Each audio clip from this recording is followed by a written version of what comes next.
All right, this is OneLastMidnight. Welcome back to another episode of Astroneer. And in this how-to video, we're going to talk about research bytes.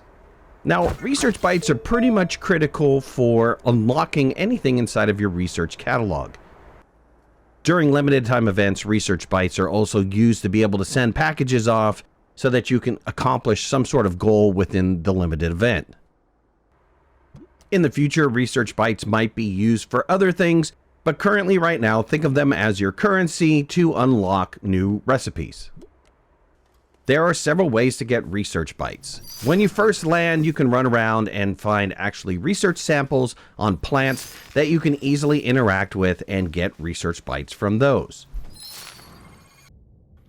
You can also find research samples inside of caves, which grow on rocks, and you can interact with them as you would the plants and get research bytes when you open them up.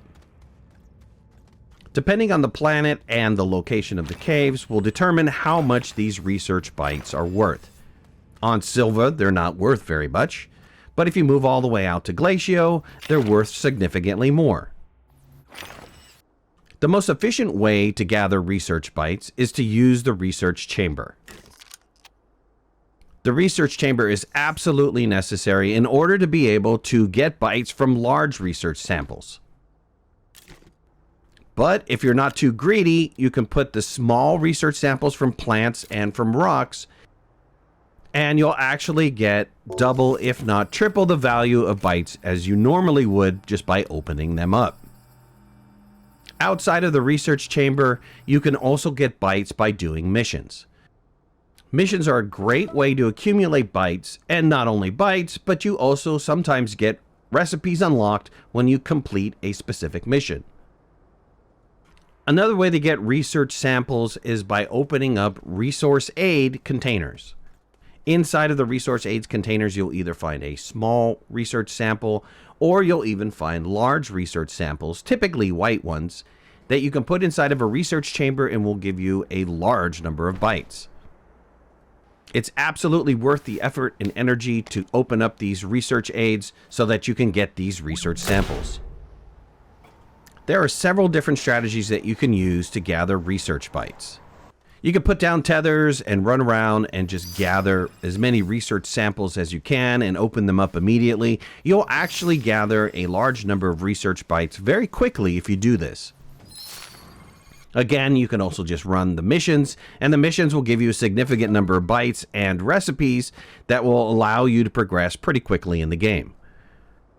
Since the addition of automation, there's other different ways that you can get research bytes that are actually pretty cool.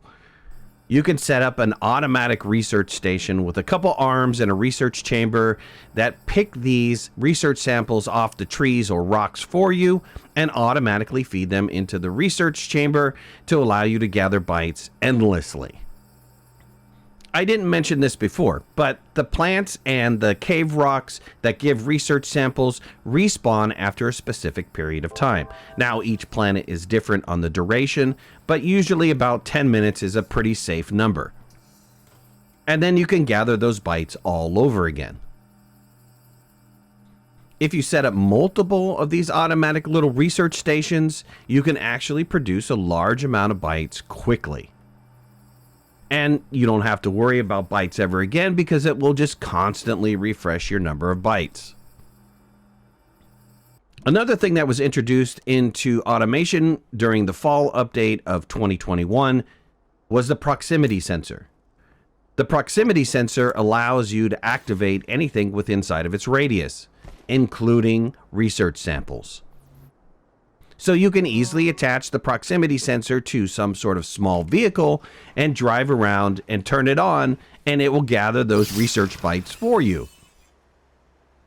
On a little bit of a variation from the previous example of the automatic research chamber, you could actually set up automatic proximity sensors.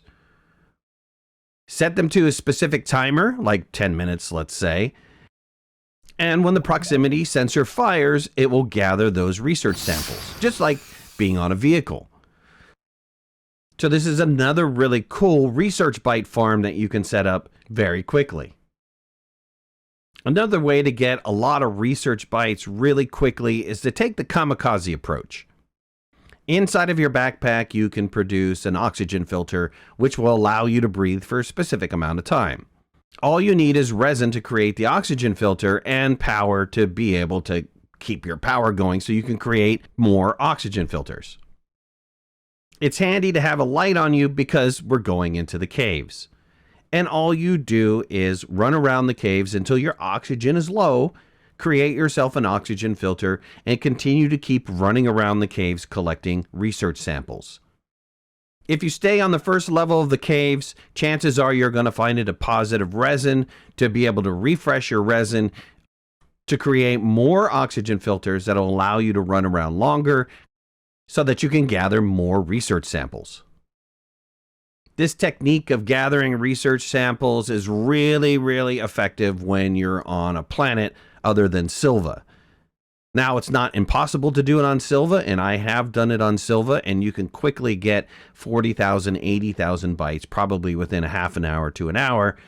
But it's even better if you can get yourself out to Glacio and run around on Glacio first level caves, because then you'll gather a couple 100,000 bytes within that same amount of time.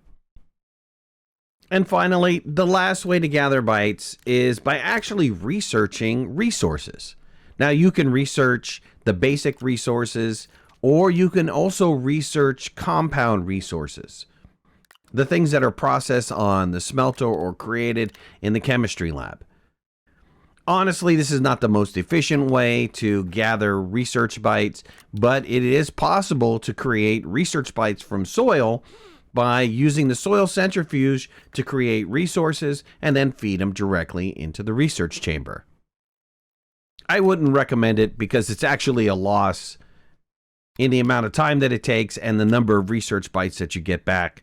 But if you want to try it out, you definitely can. All right, well, that's it for me. I hope you guys enjoyed this video. If you did, hit that like button.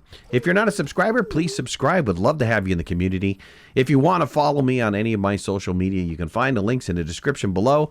And make sure to hit that notification bell. That way you know when I go live and when I post new videos. I'll talk to you soon. Thanks a lot. Bye-bye.